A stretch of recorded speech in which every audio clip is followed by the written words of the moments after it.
পবিত্র মাহে রমজানকে সামনে রেখে চকরিয়া পৌর শহরে অবৈধভাবে ফুটপাত দখলদার ও যানজট সৃষ্টিকারীদের বিরুদ্ধে ভ্রাম্যমাণ আদালতের উচ্ছেদ অভিযান।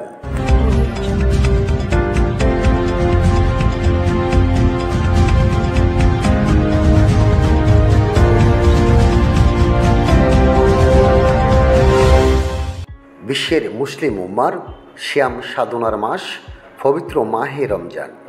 এই রমজান উপলক্ষে কক্সবাজারের চকরিয়া পৌর শহরে যানজটকারী হকার উচ্ছেদ, যত্রতত্র সিএনজি স্টেশন, সড়কের বিভিন্ন পারে অবৈধভাবে ফুটপাত দখল করে দোকান সাজিয়ে বসিয়েছে যারা, তাদেরকে উচ্ছেদ করার জন্য ভ্রাম্যমাণ আদালত পরিচালনা করেছেন চকরিয়া উপজেলা প্রশাসন।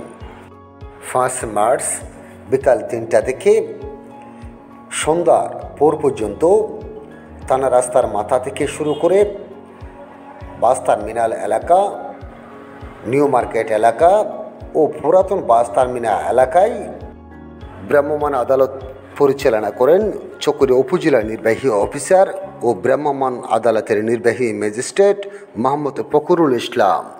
এ সময় উপস্থিত ছিলেন চকরিয়া পৌরসভার নির্বাহী অফিসার মাসুদ মোরশেদ, চকরিয়া থানার ওসি তদন্ত অরুফ কুমার, চকরিয়া কর্মরত সাংবাদিকগণ, ব্যবসায়ী নেতৃবৃন্দ, বিভিন্ন দপ্তরের অফিসারগণ, বিশিষ্ট ব্যক্তিরা।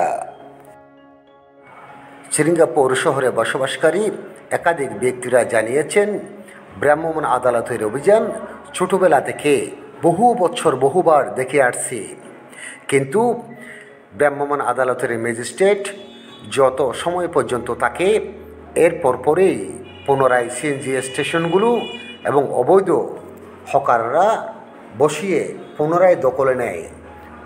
একইভাবে পূর্বের মতো সৃষ্টি হয় যানজট। ভ্রাম্যমাণ আদালত পরিচালনার সময় চকরিয়া উপজেলার নির্বাহী কর্মকর্তা, ভ্রাম্যমাণ আদালতের নির্বাহী ম্যাজিস্ট্রেট মোহাম্মদ ফখরুল ইসলাম বলেন, আপনারা জানেন প্রতি মাসে আসলে এই চিরিঙ্গা মোড়ের যানজট নিয়ে আলোচনা করা হয়। আমরাও চেষ্টা করি, গত মাসেও আমরা একবার অভিযান চালিয়েছি, আপনারা দেখেছেন। এরপরে আমরা দেখলাম যে কিছুদিন আমরা সুফল পেয়েছি, এরপরে আবার আগের মতো চলে গেছে, যার প্রেক্ষিতে আসলে আবার আমাদেরকে নতুন করে অভিযানে নামতে হয়েছে। আপনারা দেখেছেন আমরা দুই পাশে মোটামুটি বেশ কিছু অবস্থাপনা উচ্ছেদ করেছি। আশা করি যানজটের যে অবস্থা সেটা অনেকটাই উত্তরণ করবে। কথা হচ্ছে স্যার, কেউ যদি আবার পুনরায় যদি আবারও বসে বা সবার দোকানে কী ব্যবস্থা নেওয়া হবে তাদের ক্ষেত্রে? আমরা যেভাবে কাজ করছি দেখেন, আমরা মোবাইল কোর্টের মাধ্যমে আসলে প্রতিবারই এভাবে তাদেরকে প্রসারণ করছি। তো এভাবে আসলে দু একবার একই ব্যক্তি যদি জরিমানা খায়, আসলে সে দু একবার খেয়ে আমরা আশা করি যে সে সব এই ধরনের কাজ থেকে বিরত থাকবে। স্যার, আরেকটা বিষয়, আপনার এখানে চকরিয়া পৌর শহরের এবং মধ্যে যে সমস্ত বড় বড় দোকানগুলো আছে, এই দোকানের মধ্যে যে সমস্ত রাত্রের যে গাড়িগুলোর মালামাল যেগুলো লোড আনলোড করার জন্য নির্ধারিত একটা প্রশাসন থেকে সুনির্দিষ্ট একটা টাইম বেঁধে দেওয়া হয়েছে, পৌরসভা থেকে বেঁধে দেওয়া হয়েছে, কিন্তু তারা এই টাইমগুলো উপেক্ষা করে দিনের 11টা 12টা এই সময় যে মালামাল যে লোড আনলোড করে, এই বিষয়ে আপনারা কী পদক্ষেপ নিয়েছেন? এই বিষয়ে এটা নিয়েও আমাদের কাছে আলোচনা এসেছে সময়ে। আমাদের টিআই মহোদয় আছেন, আমি প্রায় সময় ওনাকে কিন্তু ফোন করে বলে দিই, যখনই অভিযোগ শুনে যে বড় কোনো গাড়ি এসে যানজট সৃষ্টি করেছে, আমি সাথে সাথে আমাদের টিআই মহোদয় রয়েছেন, উনি কাছাকাছি থাকেন, প্রতিটা ক্ষেত্রেই এটা আমরা সমাধান পেয়েছি। তো এরপরও যে আপনারা দেখেছেন এখনও দুইটা গাড়ি জ্যাম করে রাস্তায় দাঁড়িয়েছিল, আমরা সাথে সাথে তাদেরকে জরিমানা আরোপ করার সাথে সাথে তারা কিন্তু চলে গিয়েছে।